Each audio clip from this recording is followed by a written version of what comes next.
బోగన్విల్ల మొక్కే అనుకుంటామండి. ఇది లక్షల్లో ఉంటుందటండి రేటు. చూసారా, ఒకటే మొక్కకి 4-5 రంగుల పూలు గుబురుగా చక్కగా పక్కపక్కనే రంగురంగుల్లో కనిపిస్తూ భలే ఉందండి. అంటే ఎండమూలన పెద్దగా షేడ్స్ కనిపించట్లేదు మీకు. ఇక్కడన్నీ కూడా రకరకాల బోగన్విల్లాలతోటి వీళ్ళు అంటే చిన్న ప్లాంట్స్ దగ్గర నుంచి పెద్ద ప్లాంట్స్ వరకు పెట్టారండి. చూసారా, ఆర్చ్ లాగా పెట్టారు. ఇవన్నీ కూడా బోగన్విల్లాలే.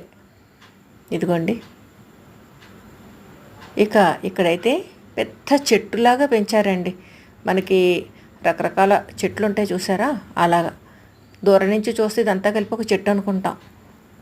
ఇక్కడేమో ఫ్లవర్ వాజుల్లాగా ఇలా రకరకాల బోగన్విల్లా మొక్కలండి. సత్యనారాయణ నర్సరీ అని కడియపలంకలో ఉంటుంది. అన్ని రకాల మొక్కలు దొరుకుతాయండి.